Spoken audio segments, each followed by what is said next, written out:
Assalamualaikum warahmatullahi wabarakatuh. Perkenalkan, kami dari kelompok 11 kelas 5C Ekonomi Syariah akan menjelaskan tentang break-even point atau BEP. Dan sebelumnya, perkenalkan, nama saya Brita Yuliana, NIM 015. Saya di sini sebagai moderator sekaligus pemateri keempat yang akan menjelaskan tentang metode perhitungan analisis break-even point atau BEP. Assalamualaikum warahmatullahi wabarakatuh. Saya Putri Nur Aini, NIM 1907211000137 sebagai pemateri pertama. Assalamualaikum warahmatullahi wabarakatuh. Perkenalkan, saya Fadila Febriana Tenesa, NIM 029. Di sini saya sebagai pemateri kedua. Assalamualaikum warahmatullahi wabarakatuh. Perkenalkan, nama saya Yuliana, NIM 089. Di sini saya sebagai pemateri ketiga.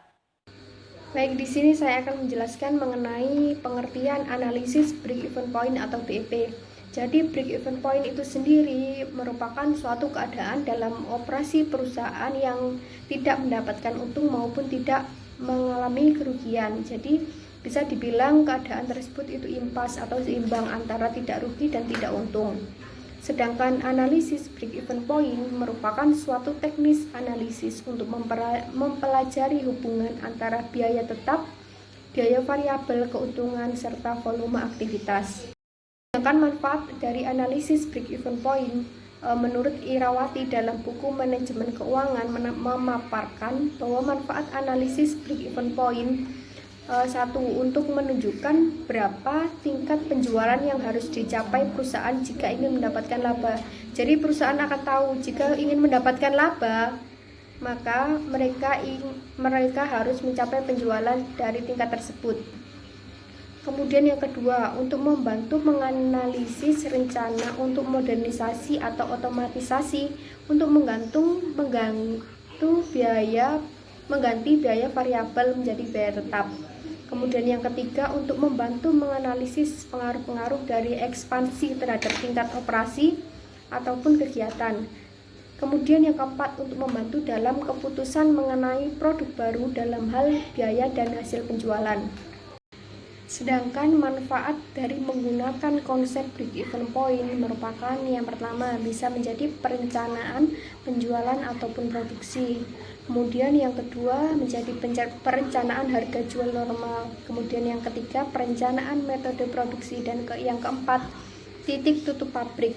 Jadi Untuk yang pertama, di sini saya akan menjelaskan mengenai jenis-jenis biaya dalam break-even point atau BEP. Nah, jenis-jenis biaya yang dikeluarkan oleh perusahaan itu dapat dibedakan menjadi 3. Nah, untuk yang pertama itu ada variable cost atau biaya variabel. Nah, variable cost ini merupakan jenis biaya yang selalu berubah sesuai dengan perubahan volume penjualan. Perubahannya ini tercermin dalam biaya variabel total. Nah, dalam pengertian tersebut, biaya variabel dapat dihitung berdasarkan persentase tertentu dari penjualan atau biaya variabel per unit yang dikalikan dengan penjualan dalam unit. Nah, untuk yang kedua ini adalah fixed cost atau biaya tetap. Nah, biaya tetap ini merupakan jenis biaya yang selalu tetap dan tidak terpengaruh oleh volume penjualan, melainkan dihubungkan dengan waktu atau function of time. Nah, sehingga jenis biaya ini akan konstan selama periode tertentu. Contohnya itu seperti biaya sewa, depresiasi, bunga, dan bunga. Berproduksi atau tidaknya perusahaan, biaya ini tetap akan dikeluarkan. Dan untuk yang ketiga ini ada semi variable cost. Nah, pada semi variable cost ini merupakan jenis biaya yang sebagian variabel dan sebagian tetap, yang kadang-kadang disebut dengan semi fixed cost. Biaya yang tergolong jenis ini itu contohnya seperti sales expense atau komisi bagi salesman. Untuk selanjutnya, di sini saya akan menjelaskan mengenai asumsi dalam analisis break-even point atau BEP. Nah, mudah tidaknya perhitungan atau penutupan titik break-even point ini tergantung pada konsep-konsep yang mendasari atau asumsi yang digunakan di dalamnya. Nah, menurut Irawati yang ya menerapkan tentang asumsi dasar yang digunakan dalam break-even point, yaitu yang pertama ini ada biaya yang terjadi dalam suatu perusahaan harus digolongkan ke dalam biaya tetap dan variabel. Kemudian yang kedua, biaya variabel yang secara total berubah sesuai dengan perubahan volume, sedangkan biaya tetap tidak mengalami perubahan secara total.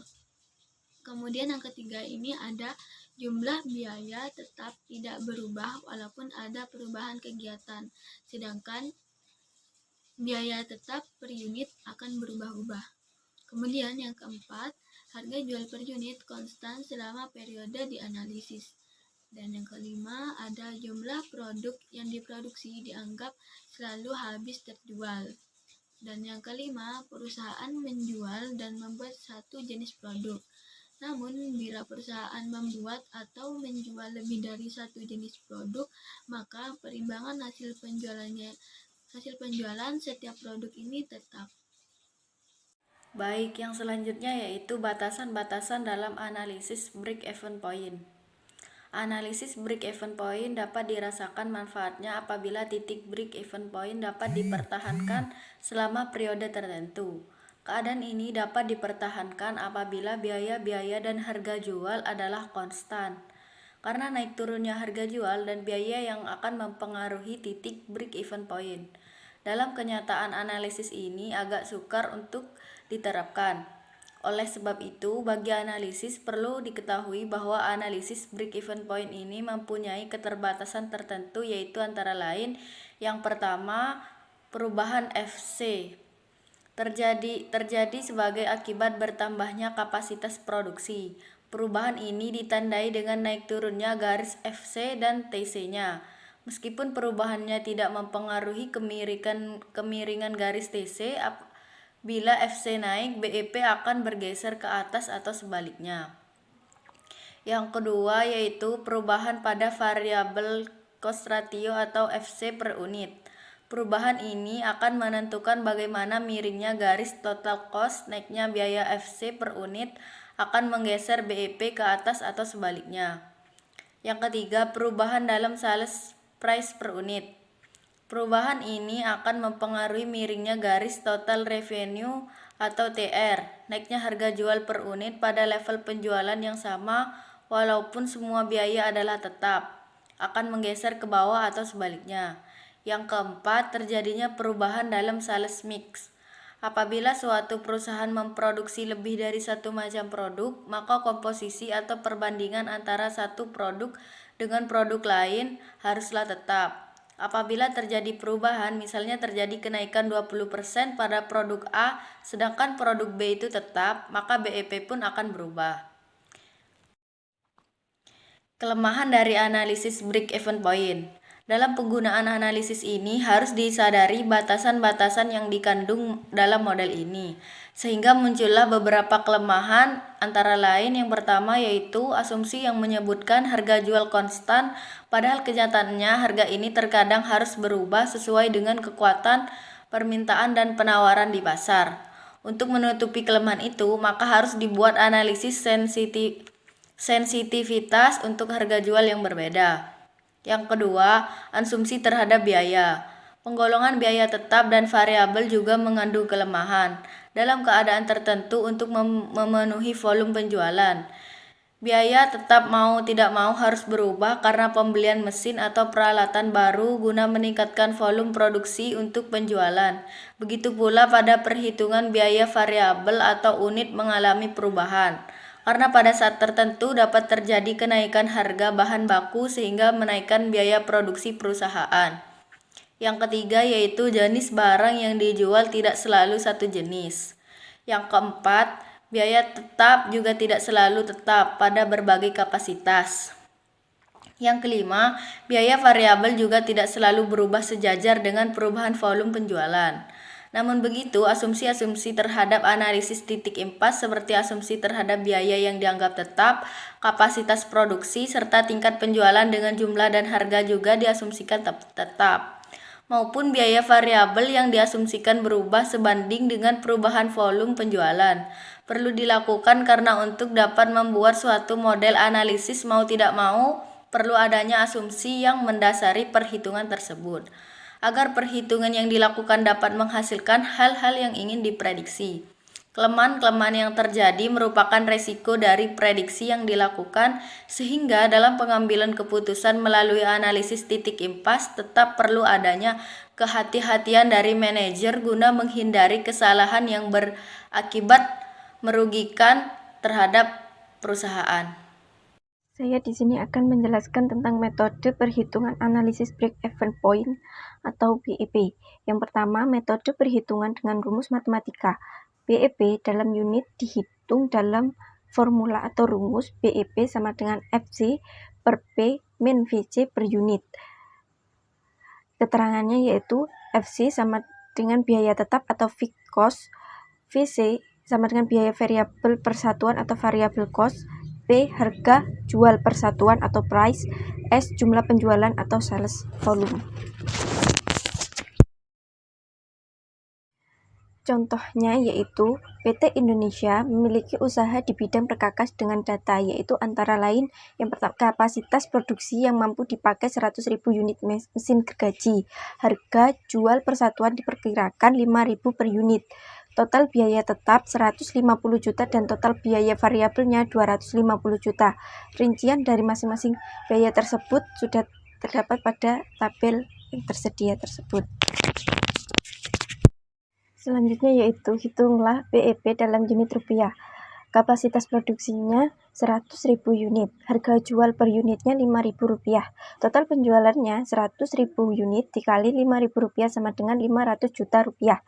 Untuk biaya tetap dalam unit yaitu 150 juta rupiah dibagi 100.000 rupiah sama dengan Rp5.000 per unit. Untuk biaya variabel dalam unit 250 juta rupiah dibagi 100.000 unit sama dengan 2.500 per unit. Untuk ringkasan anggaran laba rugi terlihat sebagai berikut, dengan total penjualan dikurangi dengan total biaya variabel, marginal income, dan total biaya tetap, dan mendapatkan laba 100 juta rupiah dengan persentase 20%. Untuk penghitungan BEP dalam unit yaitu 150 juta rupiah dibagi 5.000 min 2.500 unit sama dengan 60.000 unit. Untuk penghitungan BEP dalam rupiah yaitu 150 juta rupiah dibagi 1 min 250 juta rupiah per 500 juta rupiah sama dengan 300 juta rupiah. Untuk cara lain penghitungan BEP dalam rupiah yaitu unit BEP dikali harga jual per unit, yaitu 60.000 unit dikali Rp5.000 sama dengan 30 juta rupiah. Untuk selanjutnya yaitu metode perhitungan dengan trial and error. Perhitungan break-even point dapat dilakukan dengan coba-coba dengan menghitung keuntungan operasi dari suatu volume produksi atau penjualan tertentu. Demikian dilakukan seterusnya hingga dicapai volume penjualan atau produksi berada dalam posisi penghasilan penjualan tepat sama dengan besarnya biaya total. Artinya, mencoba memasukkan angka-angka yang diinginkan sehingga akan terlihat batas laba atau rugi untuk penjualan tersebut, seperti terlihat pada tabel yang ditampilkan oleh kelompok kami. Untuk selanjutnya yaitu metode perhitungan dengan grafik.